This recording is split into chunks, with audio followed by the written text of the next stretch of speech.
Hello. Welcome to Wikipedia Roulette. Oh my god. Who can imagine such a thing existing? We have 276 articles on Alan for today. Big ups to Jam Jam for compiling a really well put together list, of which this is barely scratching the iceberg. This is just the ones that we could fit on the wheel without it crashing.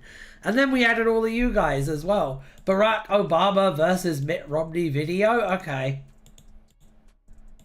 Well done to Jam Jam for their sterling work on this. I've been looking forward to doing this, and I'm glad I finally found the time to. So yeah, I should probably explain the premise of the show. And then I've got a little surprise that's not really a surprise. So, yeah, the way this works is we put articles on this wheel called Alan, and then we spin Alan, and then we look at the article that Alan lands on Wikipedia this time. Usually it's Tardis Wiki, but it's Wikipedia today. And then, like, fun shit happens. At least that's the theory. Also, Ryan, add all of our suggestions. I've added most of your suggestions. I've added a large quantity of your suggestions. I also have to think about the fucking page collapsing, though. I'll add the Rizzler and Skibbity Toilet, though. I'll put them right next to each other. That can be our hazard spin. Cinemassacre? Okay. But please, first, okay, we'll get into it. We'll get into it. I'm looking to see if there's any Power Rangers. Okay, we'll add Power Rangers. Fantastic. Obviously, with the pages that are fucking ginormous, I'm not going to read the entire page. Just enough for content, I think. We'll see. Wikipedia. Popeye, Transformers, The Last Night, The Black and White Minstrel Show, and Short Circuit. The movie. Okay. I'll pop those on. Help me look for the user page for the My Little Pony band person. I'm assuming that message wasn't intended for me. But hey, I said it out loud on the audios now. So, you know. Short Circuit. Okay. Okay. I think we have everything here. And there's an ad playing in the corner now. That's very amusing. Let's just get rid of that really quickly. Human pet guy, because it'll land on him if I put a hit. Oh, fine.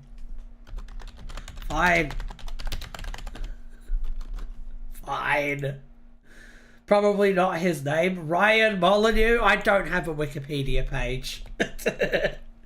iCarly. I'll put iCarly on. There you go. You also misspelt my name, but that's okay. It's a hard name to spell. You should. I should. I agree. Consumption. All right. What else have we got? I think I've got everything. Probe. Faction Paradox. They get everywhere, don't they? Okay. It's a Laugh Productions. What's that? That scares me. It scares me that you suggested that because I don't know what it is. The FP page was very outdated last I checked. Michelle Drakenberg, isn't she the actress who passed away the other day?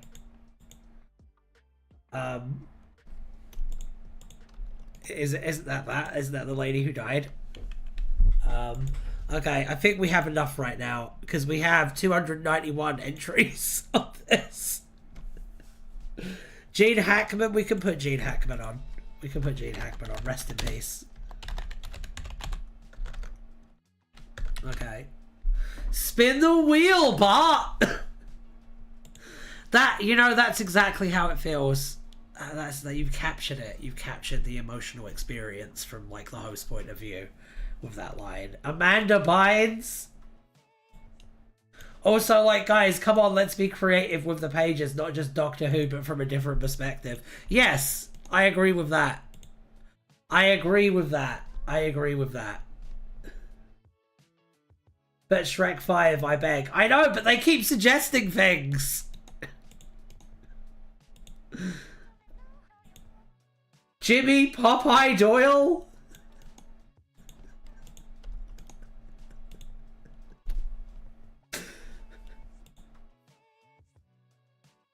Naja with mine are really niche and annoying, promise. Alan Partridge, Brookside. Was Alan Partridge on Brookside? Did that happen? Oh my god, guys.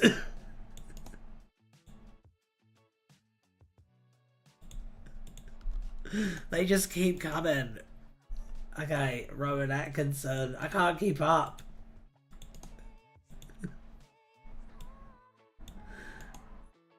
I feel like you're doing this on purpose now. Mel Blanc.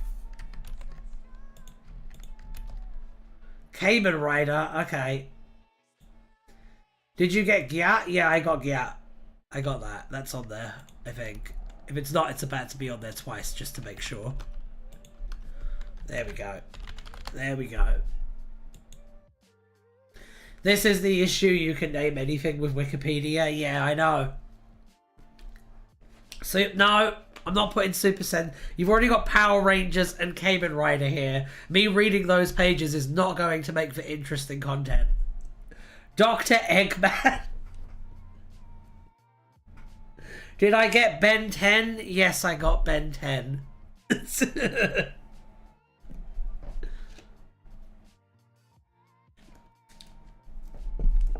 Okay. let's get started. I despise you all. I know. It's okay, because I'll look at them for like a second and then skip them, Jam. It's okay. Long John Baldry, see that? I guarantee that's something kind of interesting, because that sounds interesting. Anything where a guy is named Long John is probably going to be pretty interesting to read about. Glass, just like the thing glass, like the thing we make fucking windows out of. Fuck it. What is a tonablot? We'll do that. Short circuit the air.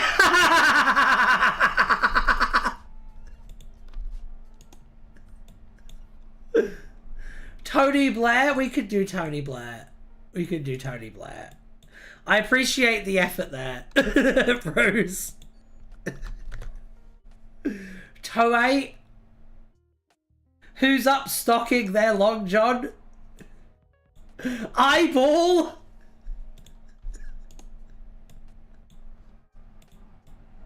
I'm gonna stop now. Because like someone just suggested Batman. Like, we've hit the point of no fucking return with these, I think. I think we need to spin the wheel. Like right now. Super Hornio Brothers adult film.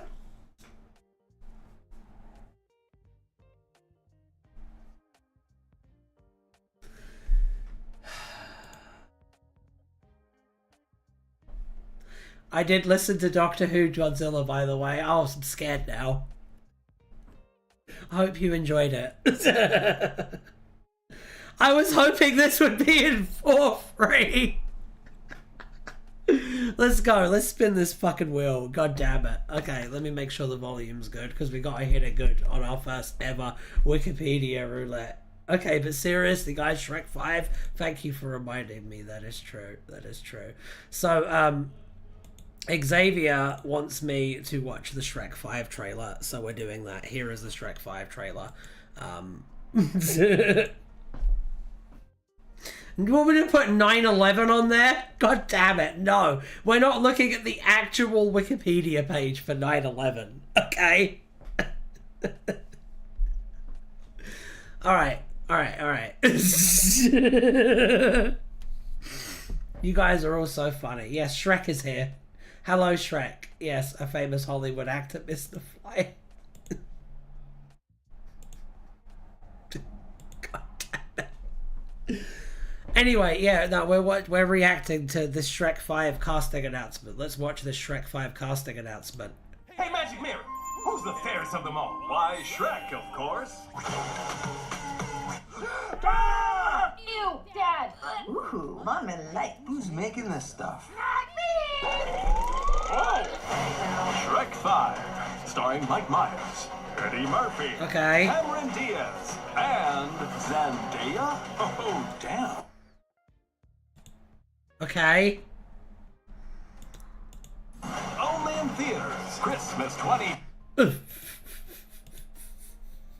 The teaser does look good. I like the animation, but I'm a bit concerned about how memey the advertising is. It is all very memey, isn't it? Woo, yeah, baby! This was the worst thing I have ever seen in my life.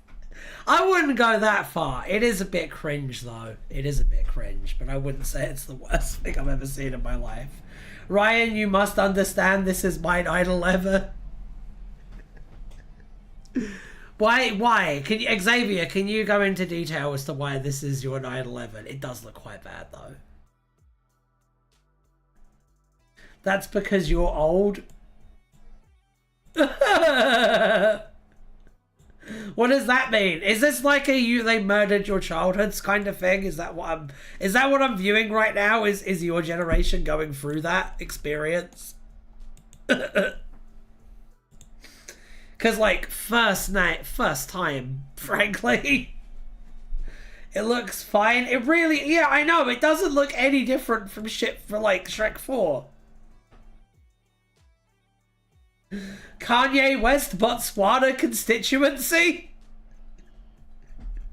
See, that's the kind of stuff we should have been putting on the wheel. Alright, let's go. Everything about this upsets me on a deep level. Shrek, no joke, has been highly influential to me. My first word was Shrek. One of my first memories is watching Shrek the Third in cinemas. I've written about Shrek in detail for my college work. It seems like we have two, and then we've got I hold Shrek 1, 2, and 4 in very high regard, so I'm a little excited about this. So what I'm seeing here is that we have two very hardcore, it's like subsets of the Shrek fandom who have both have very opposite reactions to this. Are you saying Shrek is love, Shrek is life? Yeah, why didn't they reference that meme? I am utterly appalled. Well, this is a space where you're allowed to feel what you want. If you're excited about it, that's fine. If you're horrified by it, that's fine. I'm just kind of like, yeah, it's a teaser. Spin the wheel bar. I'm gonna spin the wheel bar. It's fine. It's fine. In fact, I'm gonna do it right now. Yeah, baby. Wikipedia Roulette! Yeah! An exciting, fresh premise. Gorilla suit! What is this gonna mean? What could this possibly mean? I don't know. I have no fucking idea. But I do know that we're gonna look it up. Oh my god. This looks great.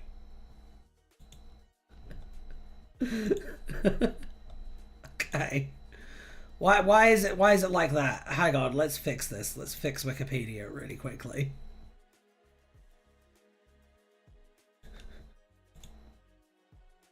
Okay. There we go. There we go. That's better. That's better. This picture, the main picture, is fucking legendary. Look at that guy. Look at how low down his little nips are. Like everything's just kind of there. What is this? Is this all collarbone? This is amazing. Oh god. Your uncle had one of those? That's cool.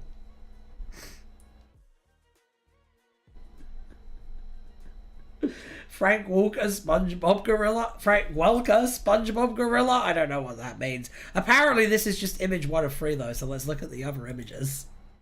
Oh. That's not...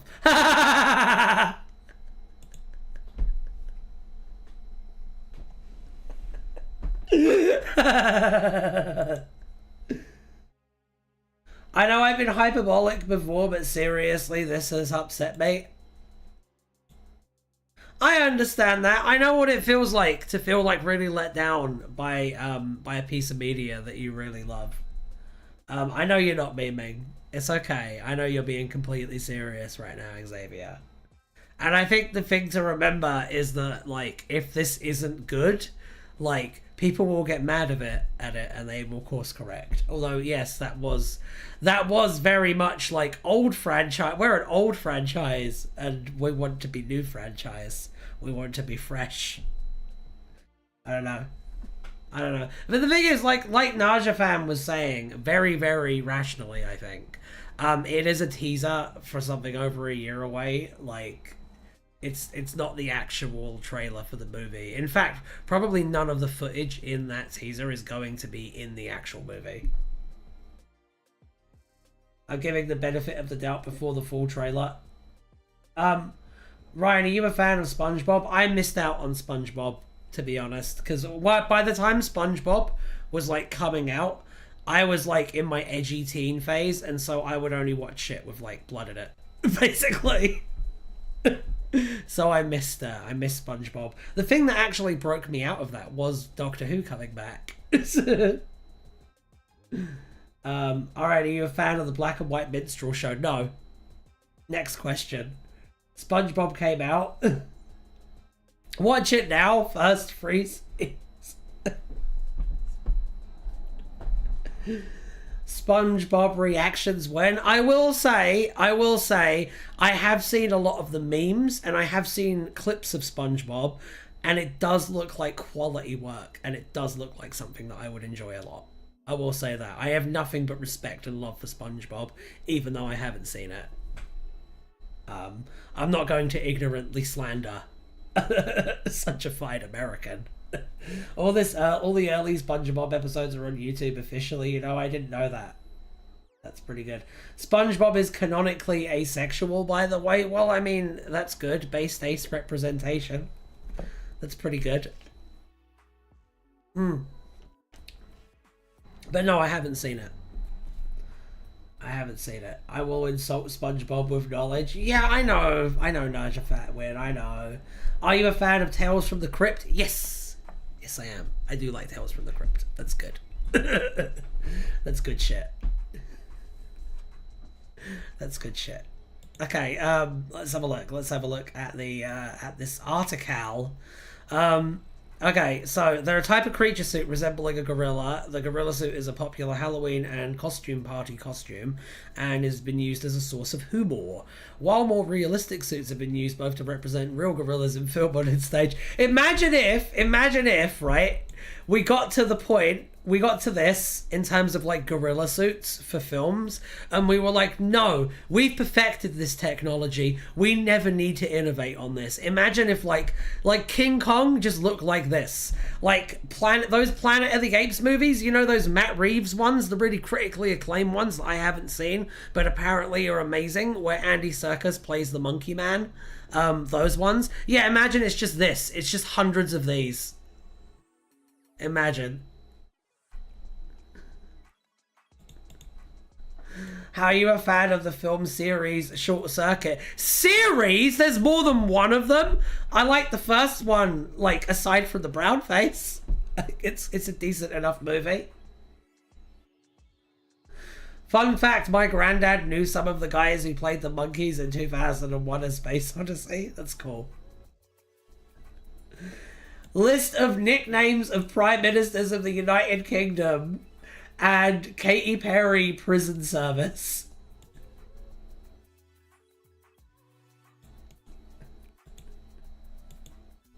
It's Short Circuit, not Long Circuit.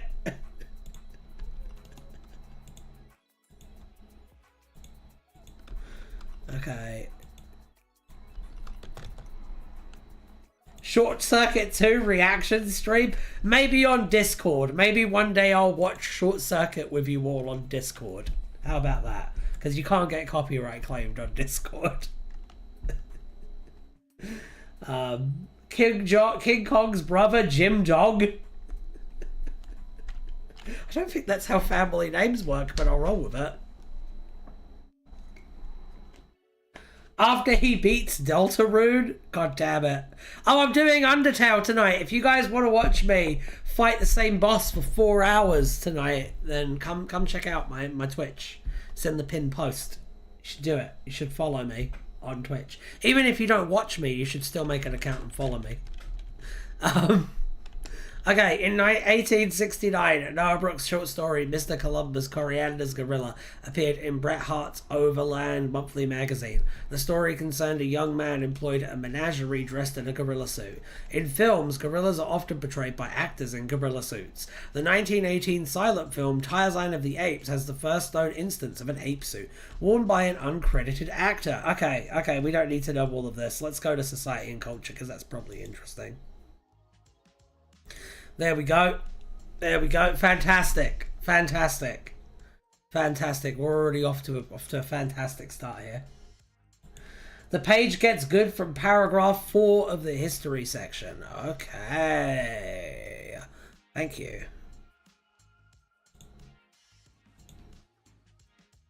Oh. Okay, so this is the history bit. Paragraph 1, paragraph 2, paragraph 3, paragraph 4. Gorilla suits and masks were also used to disguise their wearer. Members of the feminist artist group Gorilla Girls maintain their anonymity by wearing gorilla masks for their public appearances. In an effort to avoid reporters, Boston Red Sox manager Theo Epstein donned a gorilla suit when he left Fenway Park after announcing his resignation in 2005.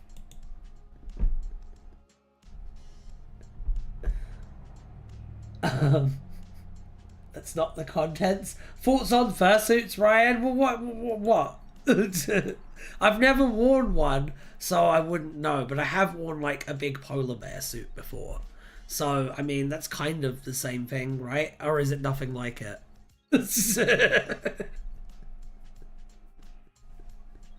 I've already said that I think furries are like cool and benign and shit, so I don't know. I imagine my opinion on fursuits is the same. They do look very uncomfortable though. They don't look like very comfortable, and they don't look like they smell particularly good. But other than that, fursuits are cool, but they can get a bit hot. Yeah, I imagine they can get very uncomfortable and hot. 7 likes and Ryan will purchase and wear a fursuit. I'm not buying a fursuit for 7 likes. I'm not that much of a whore. Elsa Gate. We already looked at Elsa Gate. It's not funny anymore. It was funny the first time. It's very funny the first time. You hate furries? And I don't hate furries, no. I don't hate furries. I think furries are just people. They're people like anyone else. I don't know. Some of them are wonderful and some of them are terrible because they're people, and some people are wonderful and some people are terrible. I guess we're pro-furry at Something Blue Audio.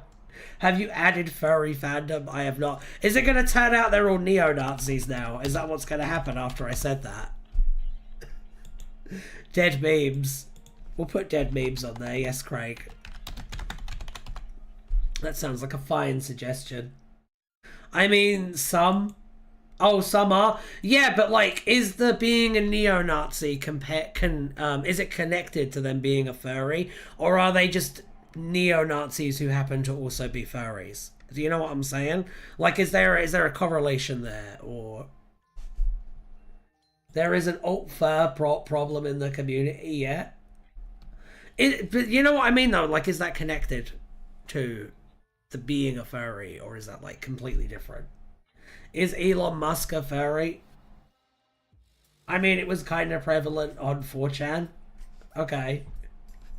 Probably not. I don't know anything about it. Hawk Tour? Okay, we'll put Hawk Tour on there, even though that is also a dead meme now. Haley Welch? I did add furry fandom, yes. Yes, I did. I did indeed.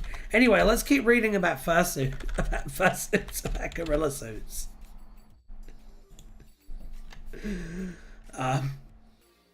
So during the annual Great Gorilla Runs held in North American and British cities, runners in gorilla suits take part in an 8-kilometer fun run to raise money for the Gorilla Organization.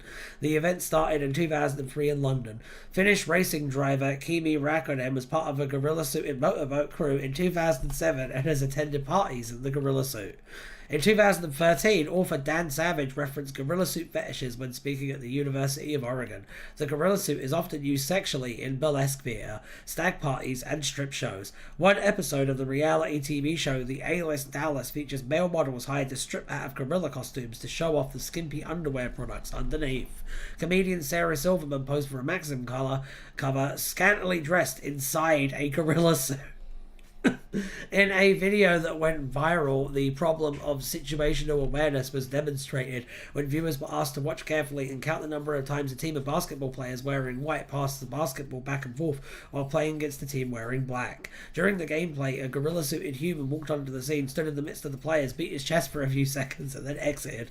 Because of situational awareness, a large percentage of viewers did not notice the gorilla. That's cool. In 2017, Francesco Gabani won Sanremo Music Festival and took the 6th place at the Eurovision Song Contest in Kyiv, accompanied by dancer Filippo Rinaldi wearing a gorilla suit. Imagine if you lived near the gorilla run and didn't know it was going on, you just think a random chimp event was happening.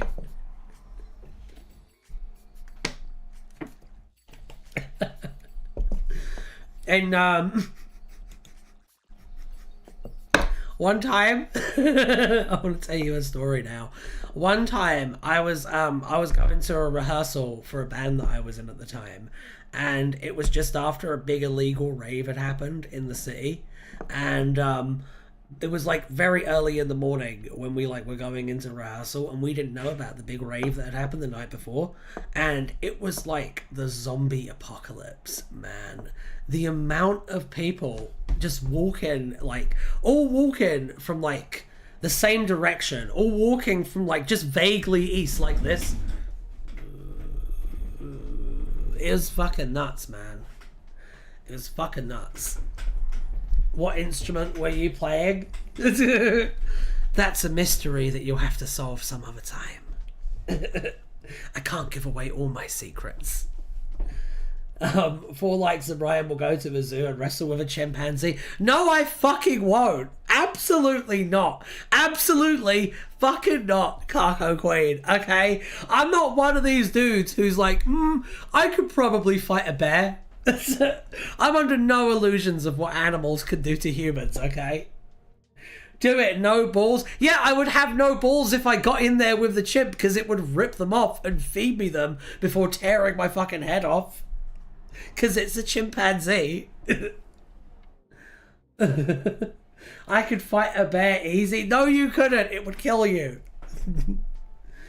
Good content? I think it's good content. What, you mean it would be good content watching me get mauled by a chimpanzee?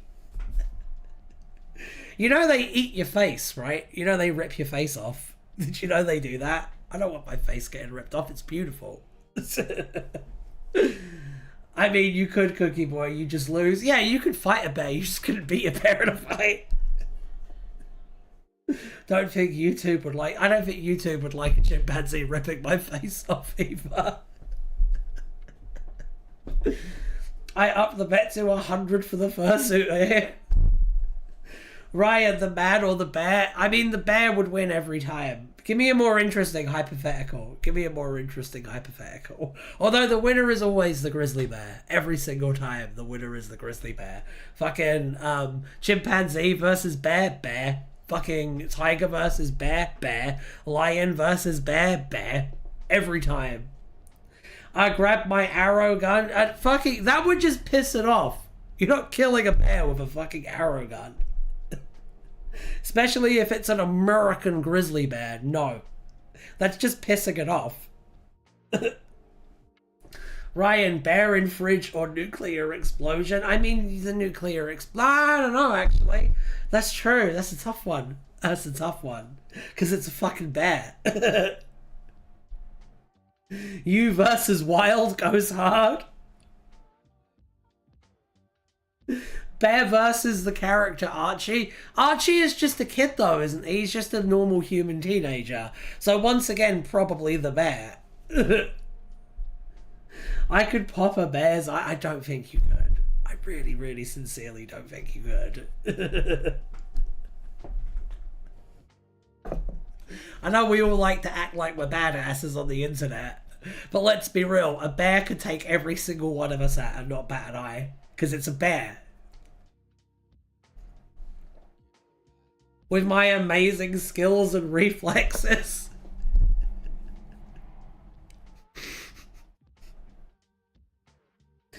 A bear. I mean, every bear is naked if you think about it. Surely. Do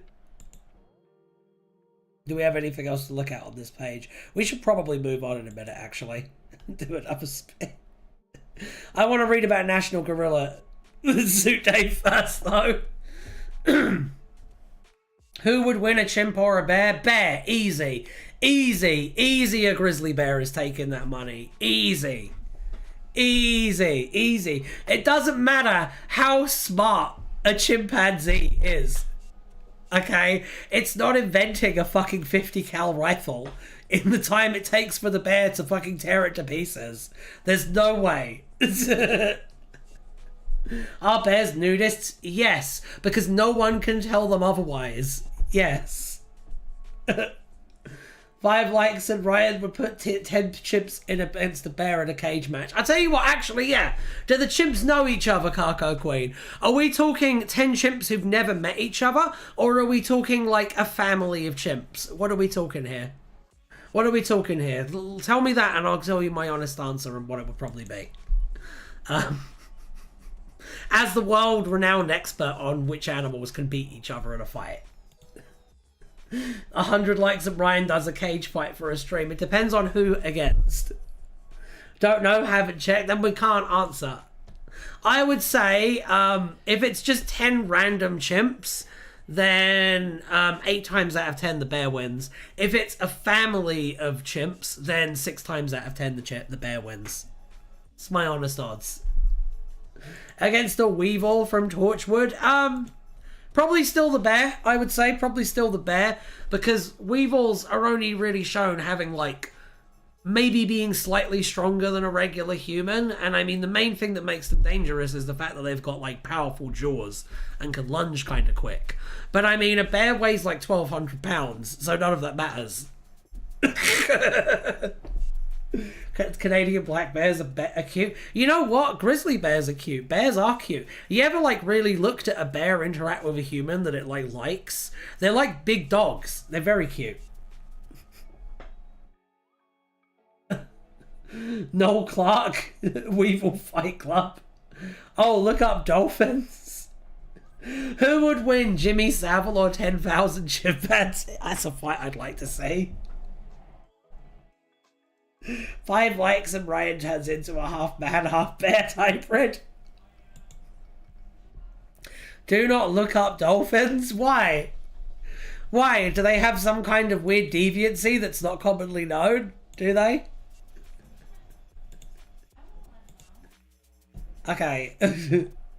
A gorillagram is a gift message similar to a singing telegram but delivered by a performer dressed in a gorilla suit.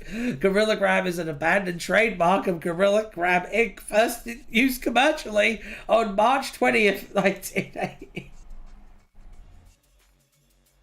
Look up dolphins too. I'm not looking up dolphins. If it pops up on the wheel, then yes, I will look up dolphins. That's how this works, right? Anyway, speaking of the wheel, I think it's time we did another spin. Yeah, baby.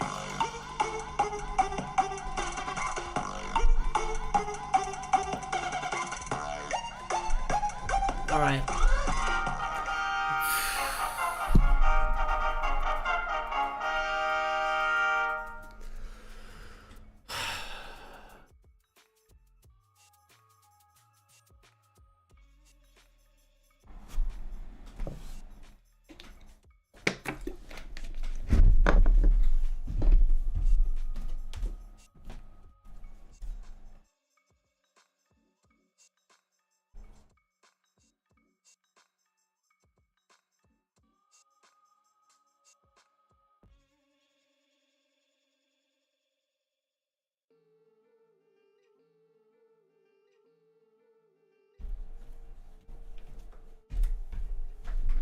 Okay, fine. This is you people's fault. Venom, clip that.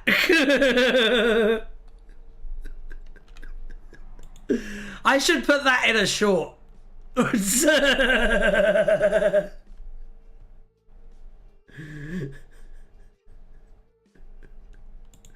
Fucking hate you people.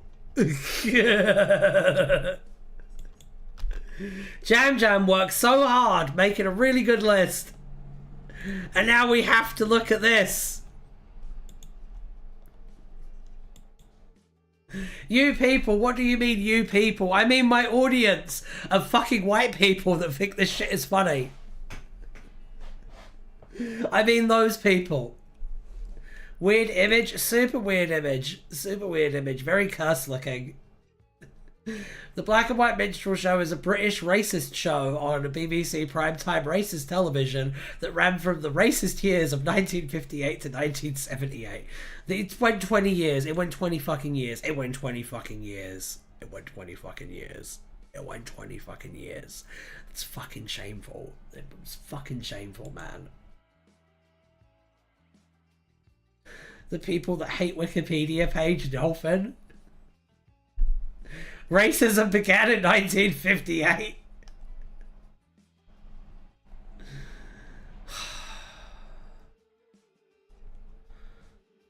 Denunciations as racist.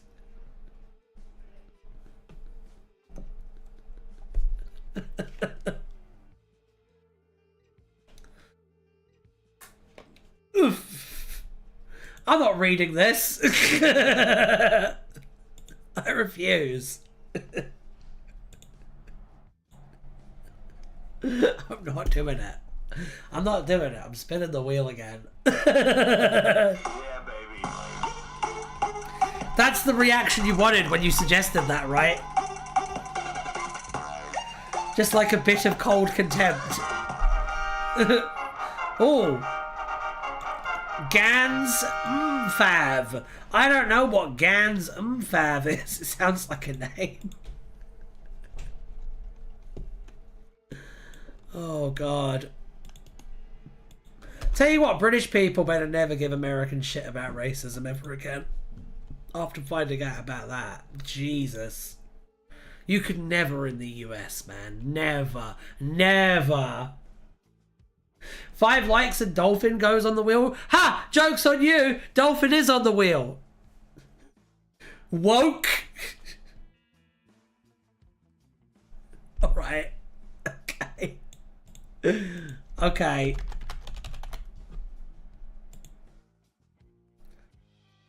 William Stewart Houston. Oh, okay. Yeah, you know, you got what you wanted. It's okay.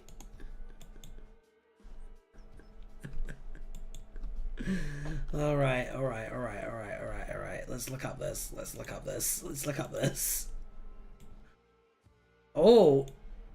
Okay, the GANS MFAV, also known in official BKV reports as MFAV, and alternately known as FAV or MILFAV, is a type of metro car which was manufactured by Hungarian companies GANS Mavag Mozdanoy Vagon S Gepgia, locomotive carriage and machine factory, and GANS Villa Mosagigia. The MFAV metro cars are articulated 8-axle rail motor coaches with an unusual, I don't know what that means, axle arrangement. They are not capable of operating as electrical multiple units. The cars are manufactured in Budapest between 1971 and 1973, and in 1987, and including the 2 prototype cars, in overall 23 units were made.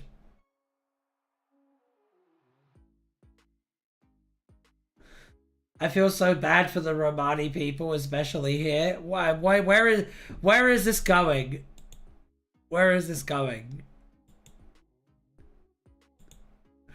Where is this going? This was added to the list by a nerd. I know. They look very depressing. They look very, like, Cold War-y. I don't know. No, this isn't to do with the page, okay? Just generally, yeah, that's true. That's true. It looks like a tube, but no, it doesn't. No, it doesn't. It looks really brutalist and horrible. Like, really look at it and tell me that looks nicer than the tube. Really look at that. Really drink that in for a second. It looks happy and nice. That's just because it's yellow. I like the exterior. I think this design is kind of cool and kitschy. This looks horrible, though.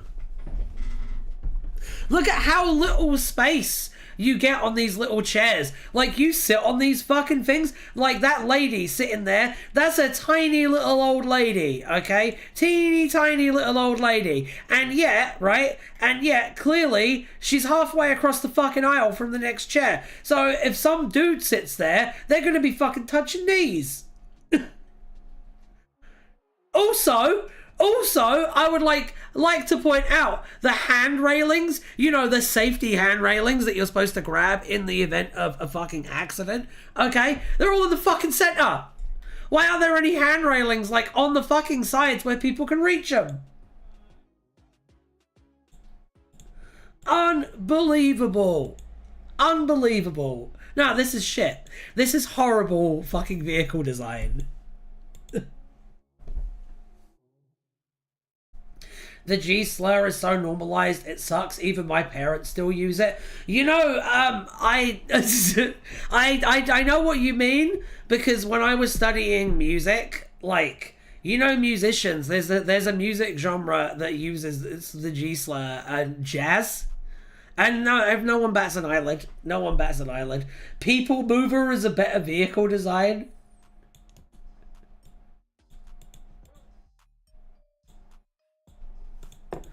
Okay, let's see.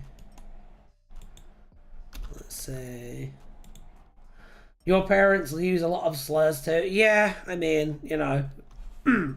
Yeah. I know that feel, believe me. I know that feel. I could tell you some stories, but I won't. Anyway, where is this going? Or did someone just really like this vehicle and want me to see it?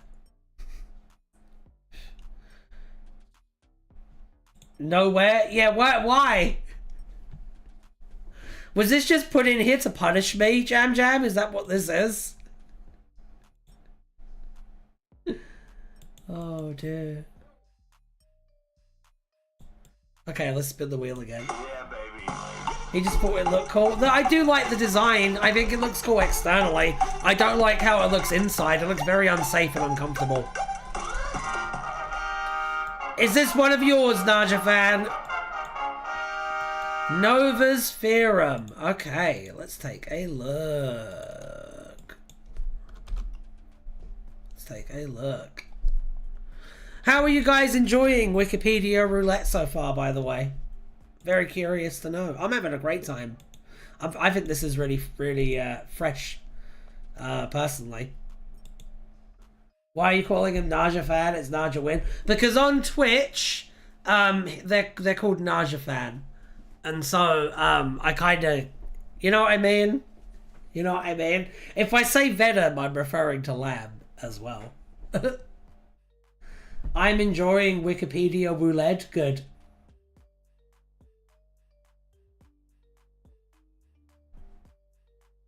It's literally Najafwin.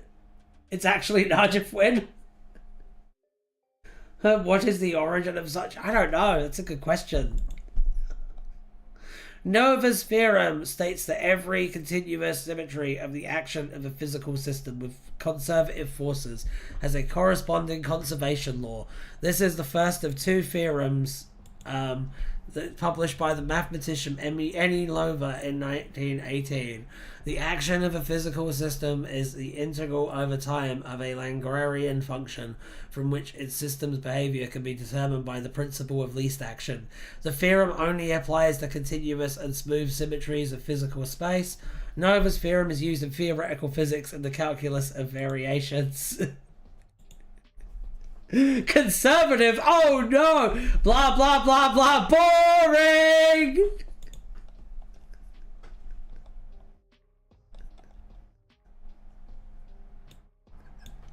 I'm yawning at Nudge's arc.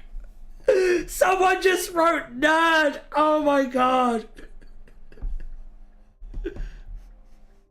And you're fucking correcting me on the pronunciations. Oh my god!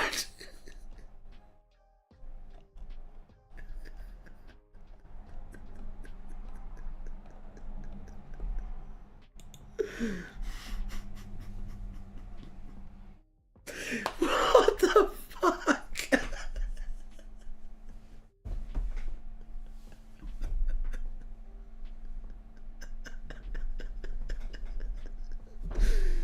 This is just like a maths book. I appreciate the gameful effort, but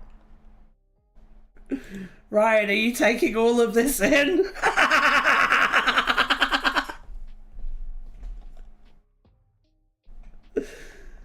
Oh god. Are all of your suggestions just going to be this notch? Look, it's very simple. It's very simple. Symmetries and physical laws generate conservation. Conservation laws and vice versa. Some of them are worse.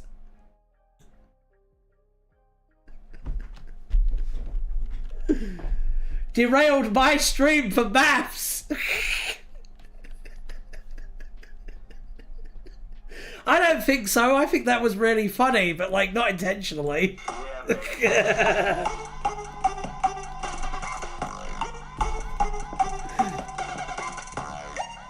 Maps are conservative, confirmed. Oh. Alan's just like, give me some spice. Let's start some fights.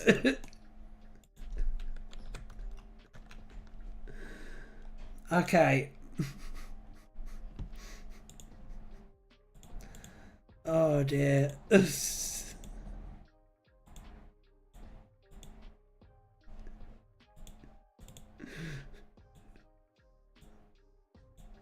Okay, we got it back.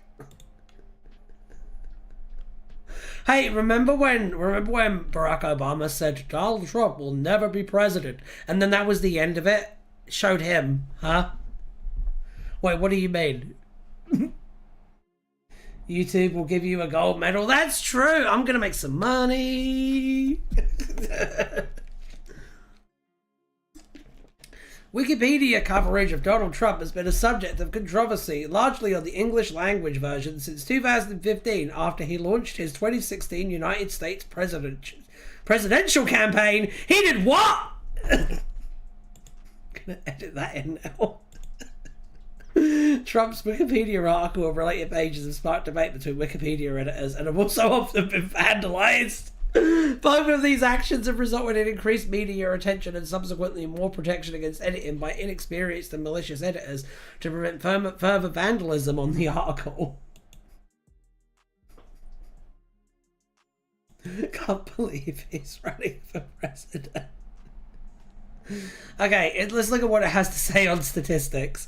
The English Wikipedia article for Donald Trump was created in 2004 after Trump announced his 2016 United States presidential campaign in 2015. His article began increasing in edits, blah, blah, blah.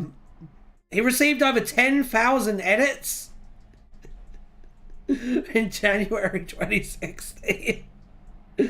By September of that year, it became the 28th most edited for a person on the site. The reported that his page was edited more times in an election cycle than any other Republican nominee since 2004. Yeah, but that's because he kept lying. That's because he kept lying.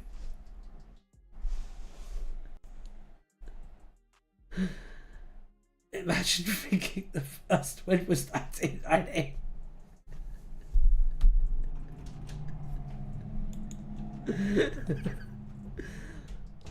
Okay, the loser.com redirect, what's that?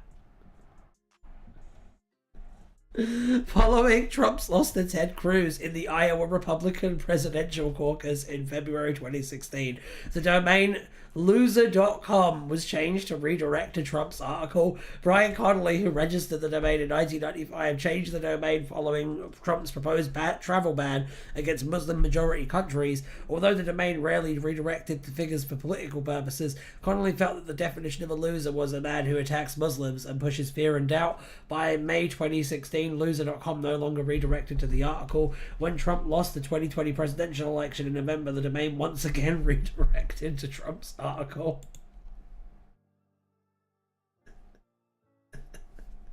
Imagine Cat being Ford in 2025. Oh, jolly good. I'm gonna watch this inauguration. What the fuck? He would have immediately thrown hands. Immediately. On sight. Fun fact, in the animated film The Queen's Corgi, Donald Trump is voiced by Kirk Thornton, who also voices Shadow the Hedgehog. Oh dear. And my suggestions are Knossos, Heil Honey, I'm Home, Neo Pronoun, and Lithopedion.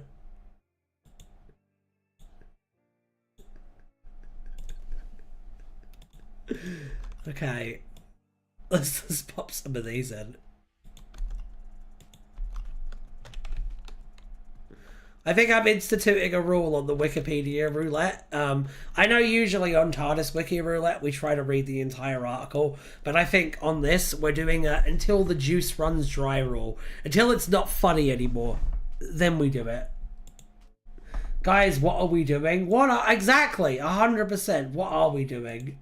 Yes, definitely. Yes, I think so as well. Some of this is kind of interesting though. Some of it is not. We're going to go to the Wheel of Names, I think. We're going to pop this one on. Yeah, let's do that. Let's see what happens next. Yeah, baby.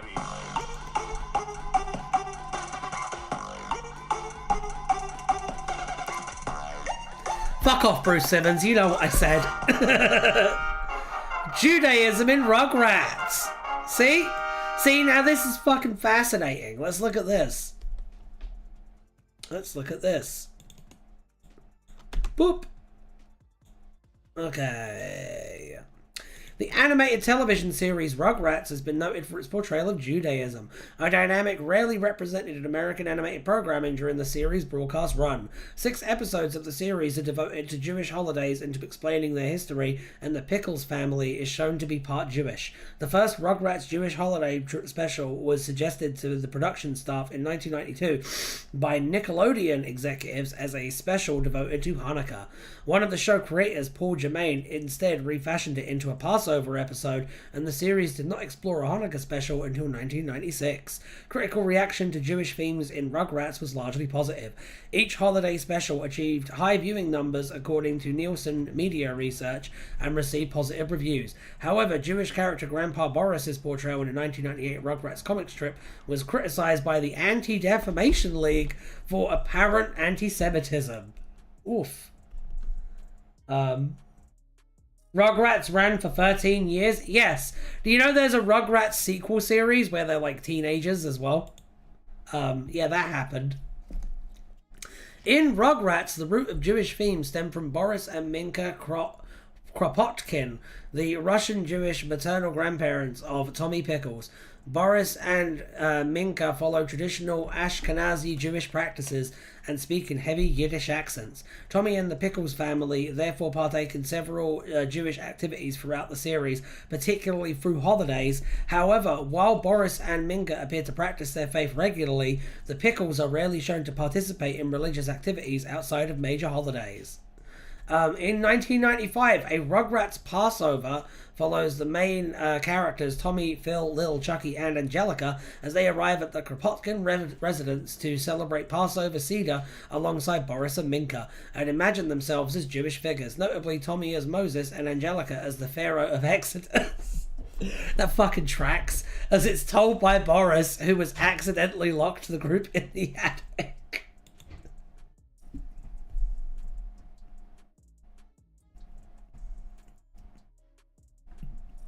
He locked him in the fucking attic in the Passover special. Oh dear. In a Rugrats Hanukkah, the opening title card for the episode simply reads Hanukkah. The main characters are told the story of the Maccabean revolt by Tommy's Jewish grandfather Boris and imagine themselves as biblical characters, with Tommy seeing himself as Judas Maccabeus while others play nameless Jewish characters. A reference to the song I Have a Little Dreidel is made, with Chucky telling a Greek god baby that the two are just playing with their dreidels, to which Tommy adds that they made out of clay, and Tommy's famous line, a baby's gotta do what a baby's gotta do, is modified to a Maccababy's gotta do what a Maccababy's gotta do, a reference to Maccabees. The tradition of giving chocolate coins was also mentioned. It was groundbreaking in that it was the first children's series to air a Hanukkah special, in a time when children's shows frequently released Christmas-themed episodes during the holiday season. So was Tommy circumcised? Almost certainly, yes. This is pretty interesting, I'm not going to lie. In the Rugrats movie, a 1998 animated film, meant to introduce Tommy's younger brother Dill to audiences, makes a possible indirect reference to Judaism. Tommy almost sacrifices Dill to the monkeys by pouring baby food made from bananas on him. The scene parallels the sacrifice of Isaac.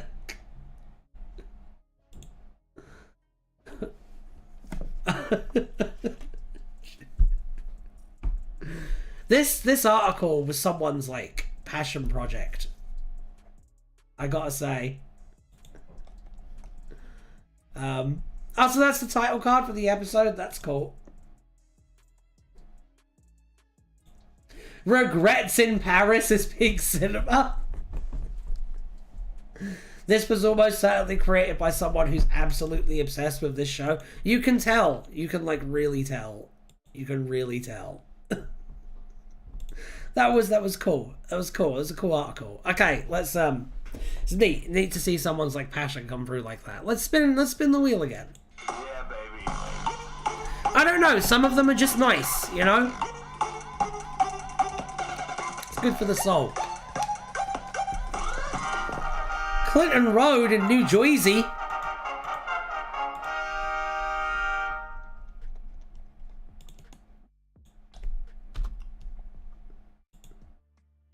Okay.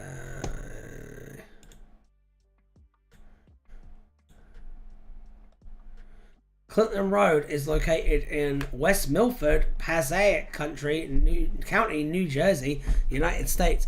It runs in a generally north-south direction beginning at Route 23 near Newfoundland and running roughly 10 miles to its current terminus at Upper Greenwood Lake.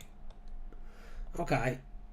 The road and the land around it have gained notoriety over the years as an area ripe with many legends of paranormal occurrences such as sightings of ghosts, strange creatures, and gatherings of witches, Satanists, and the Ku Klux Klan. One of these things is not like the other. Butthole Lane, London. By the way, Xavier, I heard earlier that you listened to Doctor Who vs. Godzilla. Did you enjoy it? Did you have a good time with the thing that I made? I hope that you did. A scary ghost holding a torch. Yes, a very scary ghost holding a torch. That then proceeds to trip on its own shoelaces and set itself on fire.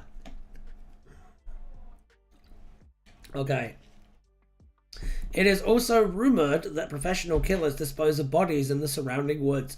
With one recorded case of this occurring, it has been a regular subject of discussion in Weird NJ magazine, which once devoted an entire issue to it. In the words of a local police chief, it's a long, desolate stretch, and that makes the imagination go nuts. There are very few houses along the road, and much of the adjoining properties is underdeveloped, publicly owned woodlands. I did enjoy Doctor Who vs. Godzilla. Yes! That makes me happy. You have no idea the joy that gives me. Awesome. I'm glad that you've enjoyed it. Anyway, the road itself, I'll talk about it more on the Discord. Cool, I would love that. The road itself is a narrow 2-lane highway that receives little maintenance. It is not part of New Jersey's country route system. Until fairly recently, the road was unpaved for much of its life. Man, the internet on my end is playing up. Let me make sure that it is you and not me. Hold on. It is you. I'm sorry. Until fairly recently, the road was unpaved for some of its length, connecting two areas of minimal population and growth. So this area is kind of like it's kind of like the Bridgewater Triangle in the wonderful state of Massachusetts. It's a little bit like that. How about that? It's not me, it's you, Ryan. I mean, yeah.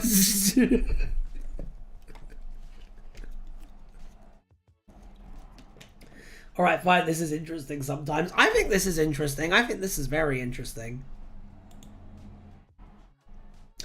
If you were to ever do a Doctor Who spin-off that's set in the USA, these are the kind of things that I'd like to see. You know, whenever they do like you know, whenever they do Doctor Who episodes set in the US, this is the kind of stuff I'd like to see them focus in on more. Like, have you guys ever heard of the Stairs in the Woods? Have you ever heard of that, like, folktale? Like the Stairs in the Woods, like shit like that. Real world lore. Yeah, there's some really weird stuff out there, man. I'd set it in a Chuck E. Cheese's or a Macca's. MK Ultra. See, that's interesting. We'll pop that in the wheel. Yeah, absolutely, we will. Absolutement, we will. MK Ultra. Sounds so wholesome. The people who write DWU almost never understand the US, and it's frustrating. I agree. I completely agree.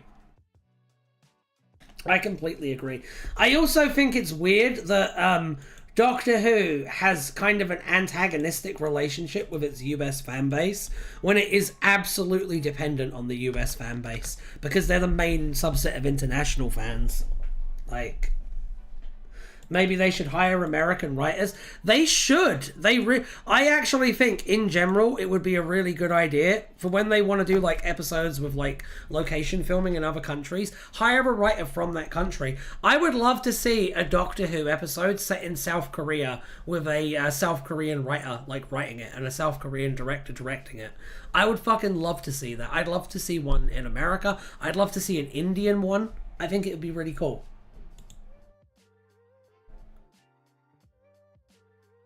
I would do a Doctor Who set in the beginning of the Americas and there be a wizard or something. I like the American writers they've had so far.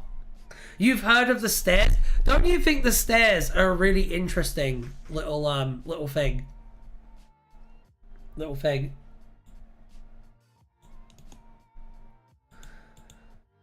Again, Silicon Valley episode focused on tech culture and summoning Shoggoths. I would love that. I think that would be really fun. Also, the entire episode is in Korean. Well, I mean, technically it would be, because they land in Korea. They should have a Doctor Who episode set 30,000 feet in the sky and plummeting rapidly. American Doctor Who set on Starship US. Okay. Cryptozoology is basically non-native American neo-folklore, and I'd love to see higher budget repetitions of those stories. Yes! I 100% agree! I 100% agree. That's exactly the lens that I look at the cryptid stuff through, and that's why I think it's so fascinating. And, like, there's so many really interesting, like, creatures and concepts, like, Ingrid Cold. Ingrid Cold would make such an interesting Doctor Who concept to play with. So would the Flatwoods Monster, if you want to get a little bit more mainstream with it. No, Doctor Who companion actors learn Korean and they all speak Korean. Actually, yeah, that would be pretty based. I would like that. But then they dub it back over in English. Doctor Who gets attacked by mentally ill Slenderman children. I don't trust Doctor Who to do a Native American episode, which would be cool if they did right, which they wouldn't. I wouldn't trust them to do a Native American episode with a 10-foot barge pole, and that's why all of the myths that I am talking about are like white people myths. Basically. Like Ingrid Cold is a white people myth. You know what I mean?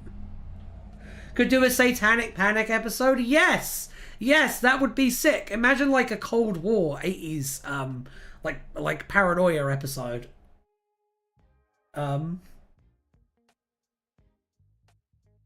The Cyberon anthology was written partly by Americans, and the stories set in America had a lot of little touches that felt like only a resident could know, like the convenience store, Wawa's, just stuff like that. I'll tell you what, the companion in the Answer Doctor series, Nora, is from a very, very specific part of the US, and I worked very hard to get as many local references as I could into those first few episodes. The Doctor Who episode where they do that genocide Churchill started to justify. Is it Mark Gatiss? Is that Mark Gatiss? Boston Tea Party, but they're getting rid of like alien piss or something.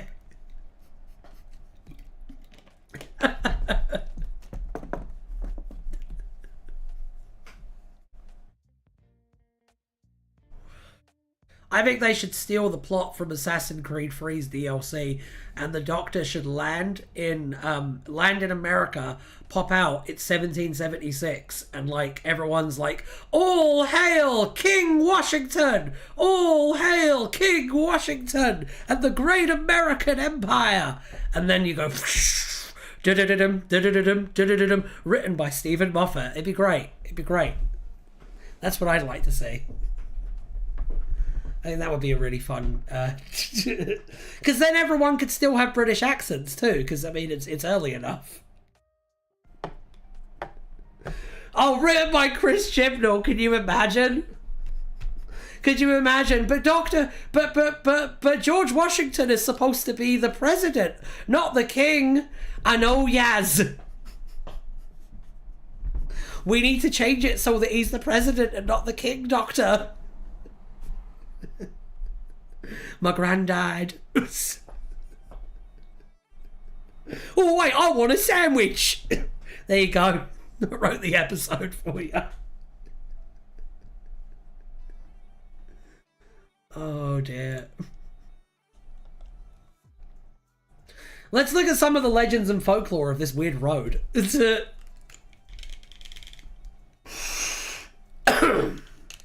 okay, let's take a look.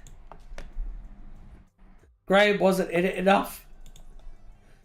You forgot the really problematic elements. What really problematic elements?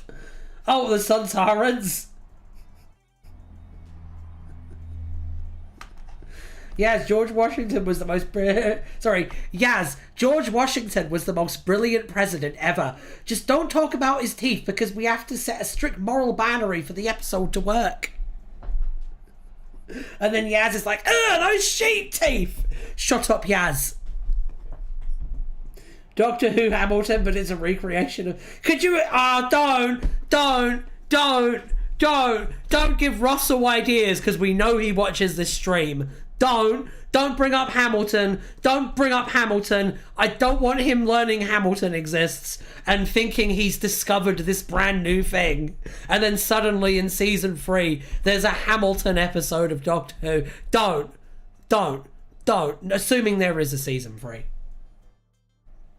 He would do that. He already... Yeah, I know he would do that. And that's why I'm saying, don't.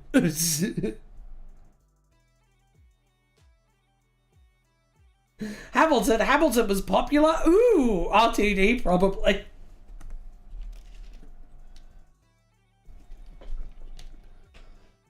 I think the musical is good. I think it's good too. I think the musical is excellent from what little I've heard of it. That's not the point I'm making here. That's not the point I'm making. I'm not critiquing Hamilton the musical whatsoever. Haven't seen it. Haha, that would 100% happen. I know!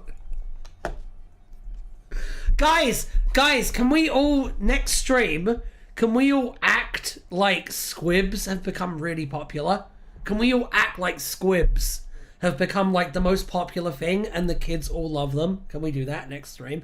I will love you forever if you do that. Okay?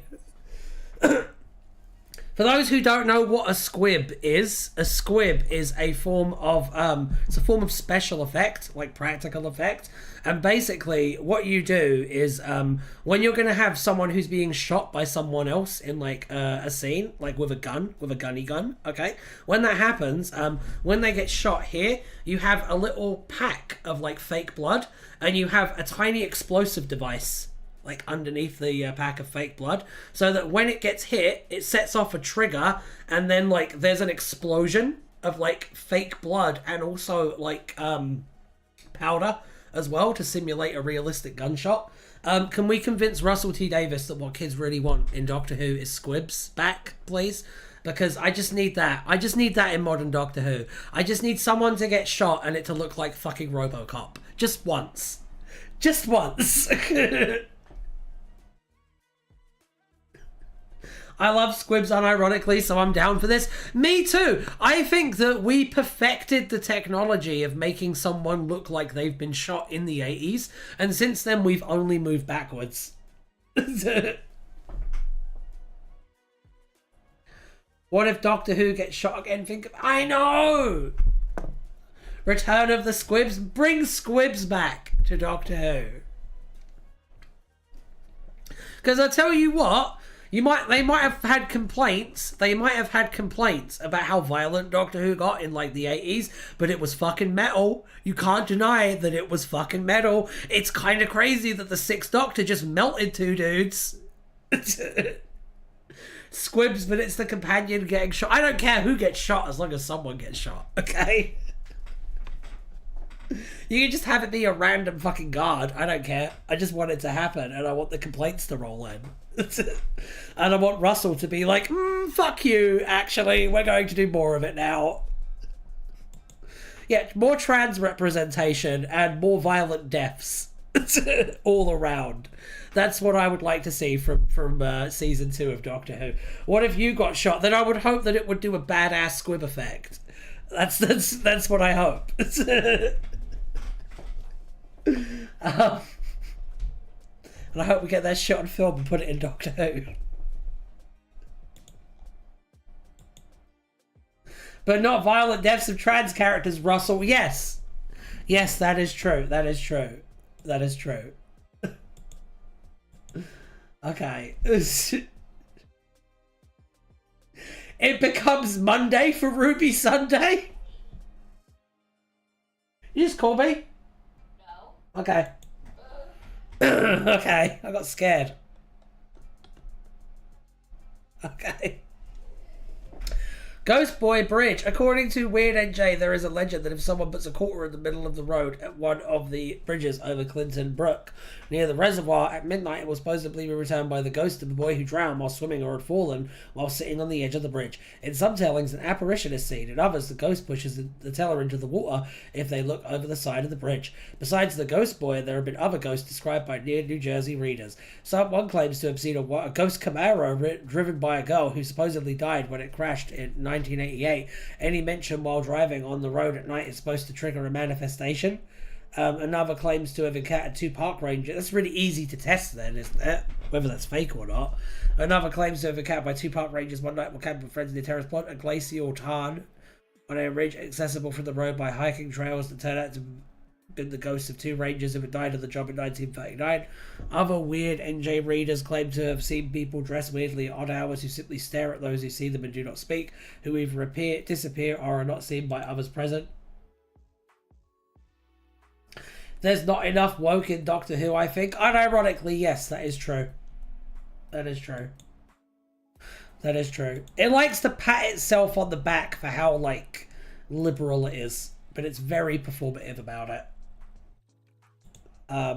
Ghost Truck, according to the Travel Channel show, most terrifying places in America too. Phantom vehicles such as pickup trucks or even floating headlights not attached to any vehicle supposedly appear from nowhere in the middle of night and chase drivers to the end of the road, then disappear. Like, let's not forget that the climax of Ruby Sunday's character arc is, thank God that Britain will eventually become a fascist state and do compulsory DNA testing so that I can find out who my mum is. That's unironically what the fucking ending of the first season of Doctor Who Disney is. So, yeah. Yeah, it does. It's canon. It happened. Not main show. That happened. Yeah, it is. That happened in the TV show. That's what happens in the final episode. It's Roger App Williams' databases. Uh-oh, Russell did a fascism. Yeah, kind of. Not what we were talking about. I don't know. Fuck you, I guess. I don't know. Every episode should have him staring into the screen and saying that Trump is bad and you need to do a general.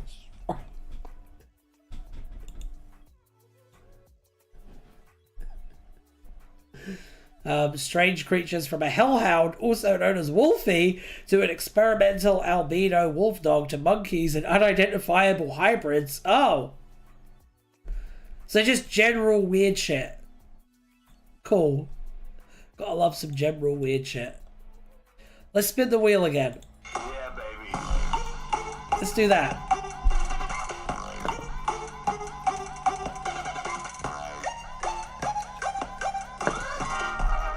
LP space? What's this? Every episode should end with a Sonic Says-esque segment where he teaches you how to make a cat do a coo.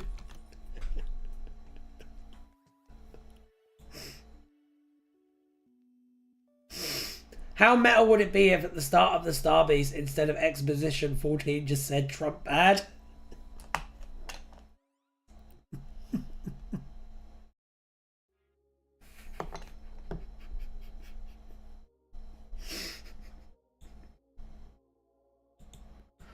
Okay.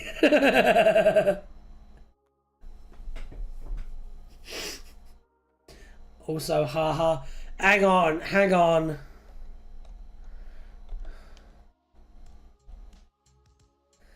Is this another one of your nerd pages, Najawin?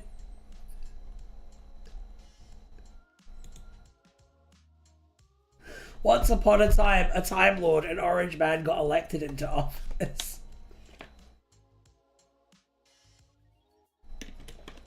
Yeah, IRL, when the police catalogued the DNA of accused criminals not even convicted once there was a major backlash against human rights violations and they backpedaled. Good.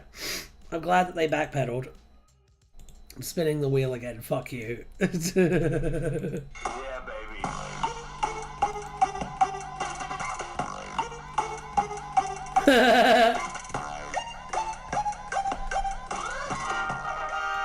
Dill Burrito.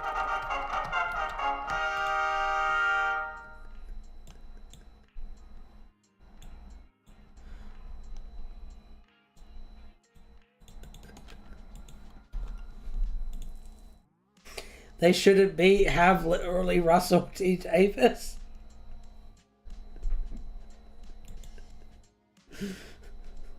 This looks fucking amazing.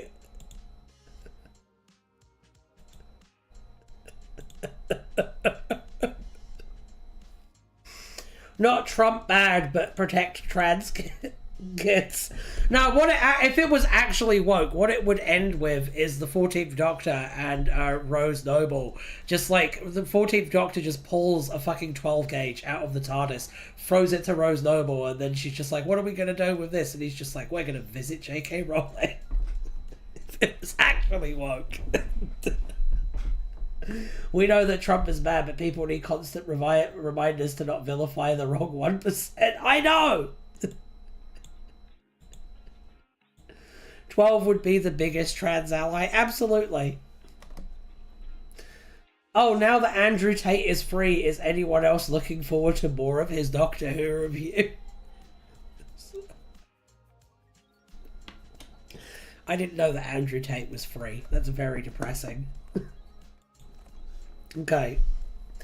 The Dill Burrito was a vegetarian microwave burrito introduced in 1999 by Scott Adams Foods Incorporated and named after the comic strip character Dilbert.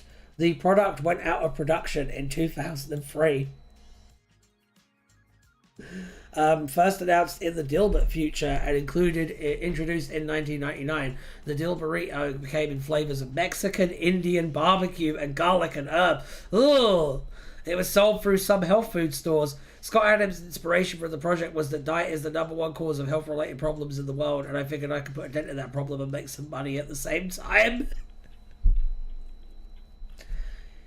His aim was to create a healthy food product that also had mass appeal, a concept he called the blue jeans of food. A Flash game titled Dill Burrito was developed and published by Bland Video Game Development. This is really good. The product failed to catch on in the market, leading Adams several years and several $1 million later to sell off his intellectual property and exit the business. Adams himself noted the mineral fortification was hard to disguise, and because of the veggie and legume content, 3 bites of the Dill Burrito made you fart so hard your intestines formed a tail. The New York Times noted the burrito could have been designed only by a food technologist or by someone who eats lunch without much food to taste. Screw Scott Adams, indeed. Indeed. Yeah, baby. Ryan, would you play Portal the Flash version? There's a Flash version. Human Jess.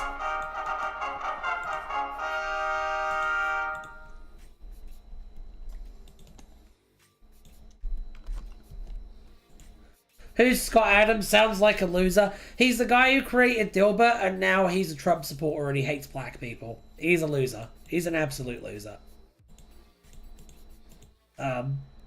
Also, Dilbert is whack. Okay. Ryan, would you play Mario, the Mario Portal fan game? How does that work? We're on a roll now, I think. Human chess, living chess, or live chess is a form of chess in which people take the place of pieces. The game is typically played outdoors, either on a large chessboard or on the ground, and is often played at Renaissance fairs.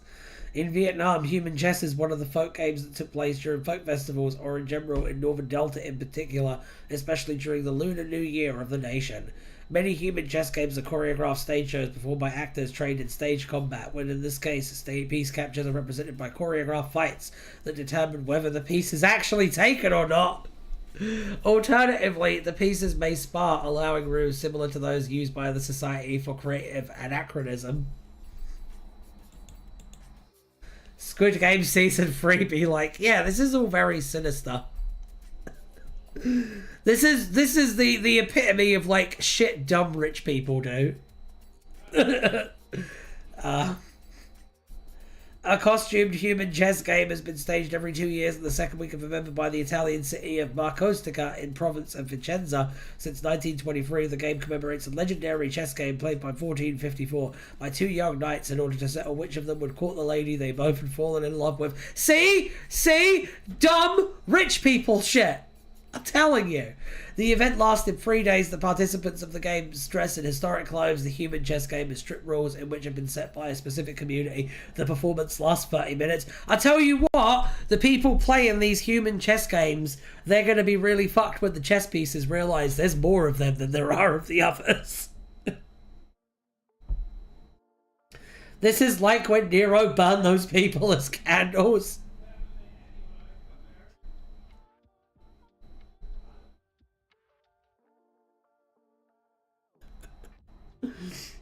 Six likes of Brian and all of us do this IRL.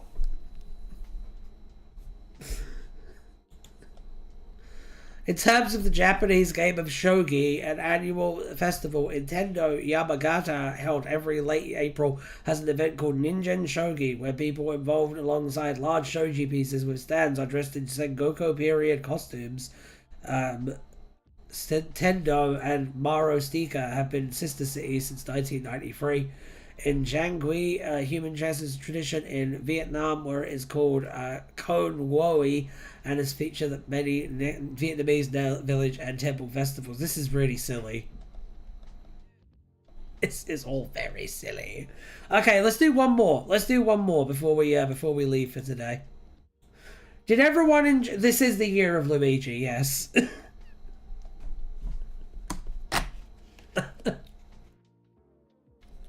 That is true.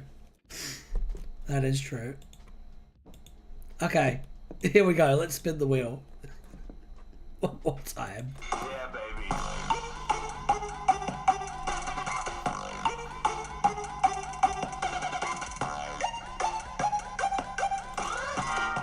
Come on, Musk Salute. Oh! Oh, shit! Oh, shit! Yes! Yes! fuck yeah, I know what this is. Hands up who has seen the movie Fritz the Cat. Hands up who's seen the movie Fritz the Cat. This shit is incredible, man. Forget your fucking South Parks. Forget your fucking Family Guys. It's all about Fritz the fucking Cat. Fritz the Cat watch along. Unironically, I would watch it with you all in Discord. I absolutely would watch Fritz the Cat with all of you in Discord. I haven't, but you should. Oh, so like Top Cat? No. No.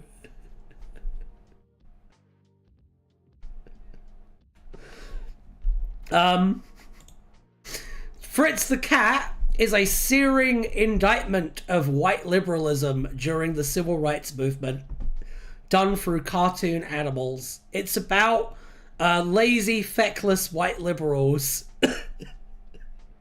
and how they're actively a blockage to revolutionary action and racial justice. I'm not kidding. It's amazing. And there's also cat titties in it. Not sure I wouldn't like it.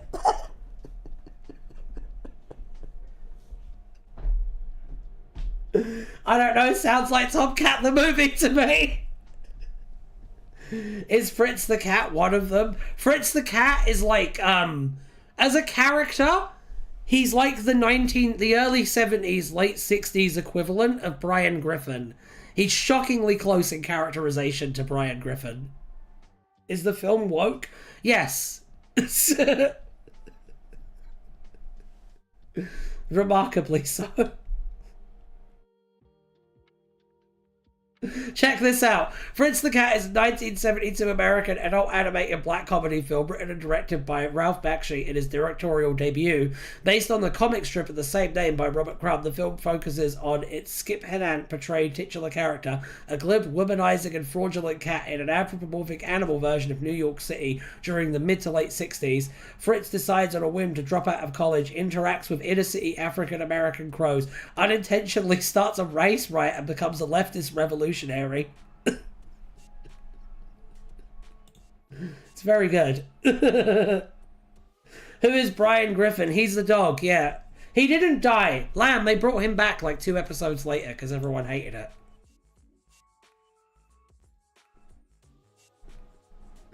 It's pretty good.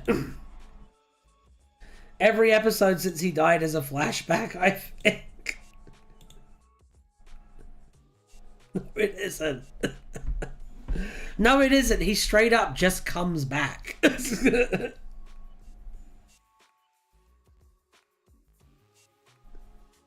Why does a great actor like James Earl Jones only get to play black people? Who said that? Who said that? Okay, let's spin the wheel. Yeah, baby. One more time.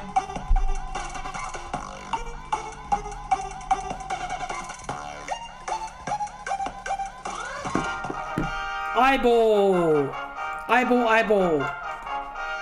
Eyeball, eyeball, eyeball. Let's take a look really quickly and then we're going to have to head off for the night. For fuck's sake, what? Do you want me to look more into fucking Fritz the Cat? Because I will. Eyeball, you ball, you ball. Okay, okay.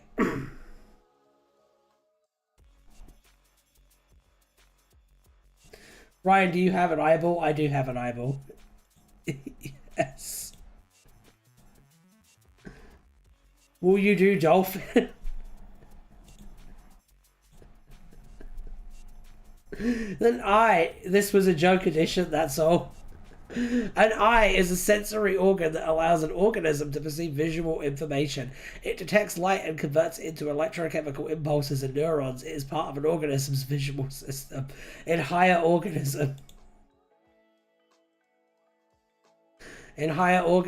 the key eye is a complex optical system that collects light from the surrounding environment, regulates its intensity through a diaphragm, focuses it through an adjustable assembly of lenses to form an image, and converts this image into a set of electrical signals, and transmits these signals to the brain through neural pathway.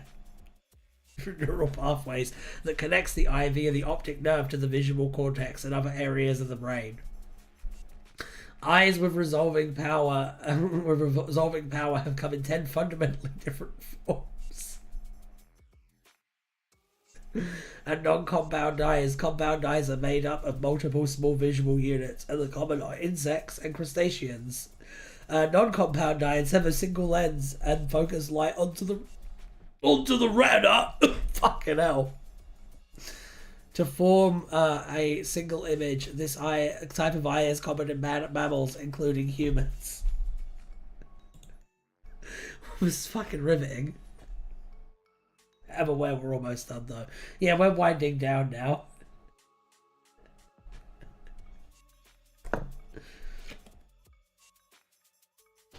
Dolphin time? No, it's not dolphin time. Maybe next Wikipedia Roulette. Because we'll definitely do one of these again. This was a lot of fun.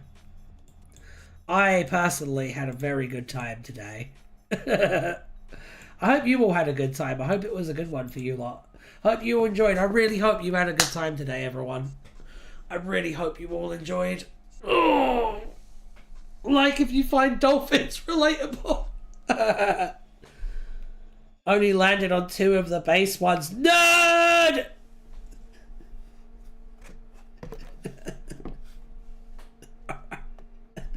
I'm gonna head off now. I'll be back playing Undertale tonight though. So come check me out on Twitch at Wild Magic. Alright. Catch you later, fools. No Musk salute page, sadly. I know.